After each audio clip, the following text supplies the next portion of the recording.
భారతదేశం అభివృద్ధి కథను అందుకోడానికి సిద్ధంగా ఉన్నారా? మీ పోర్ట్ఫోలియో భారతదేశం అభివృద్ధిని ఇండెక్స్ ఫండ్స్తో ప్రతిబింబించనివ్వండి. ఇండెక్స్ ఫండ్స్ కొన్ని ప్రయోజనాలను అందిస్తాయి. అవి పెట్టుబడిదారులకు మరింత ఆకర్షణమైన ఎంపికగా మారుతాయి. మొదటిగా, సాపేక్షంగా తక్కువ రుసుములు. ఇండెక్స్ ఫండ్స్ పరస్పర నిర్వహణ వల్ల తక్కువ ఖర్చు నిష్పత్తి ఉంటాయి. వ్యక్తిగత స్టాక్ను ఎంపిక చేయడంలో కాకుండా, ఈ ఫండ్స్ నిఫ్టీ 50 లేదా బీఎస్ఈ సెన్సెక్స్ లాంటి ఇండెక్సులను అనుకరించాయి. ఈ వ్యూహం ఖర్చులను తక్కువగా ఉంచుతుంది. రెండవది, మెరుగైన మార్కెట్ ఎక్స్పోజర్. భారతదేశం యొక్క టాప్ 500 కంపెనీలను కలిగిన బీఎస్ఈ 500ను ట్రాక్ చేసే ఇండెక్స్ ఫండ్లో పెట్టుబడి పెట్టడాన్ని ఊహించాలి. అంటే, మీ పెట్టుబడి ఇండస్ట్రియల్ విస్తృత శ్రేణి స్టాక్స్ను కవర్ చేస్తుంది. వివిధ కంపెనీలు, రంగాలు మరియు పరిశ్రమల మధ్య ప్రమాదాన్ని విస్తరించడం.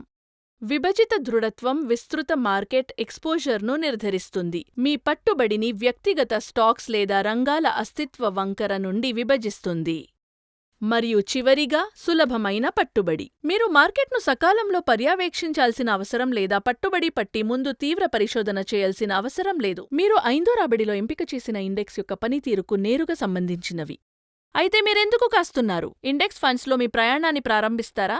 ఇలాంటి మరిన్ని వీడియోల కోసం లైక్, షేర్ మరియు మా ఛానల్ను సబ్స్క్రైబ్ చేయండి. మ్యూచువల్ ఫండ్ పెట్టుబడులు మార్కెట్ రిస్క్ లోబడి ఉంటాయి. అన్ని స్కీమ్ రిలేటెడ్ డాక్యుమెంట్లను జాగ్రత్తగా చదవండి.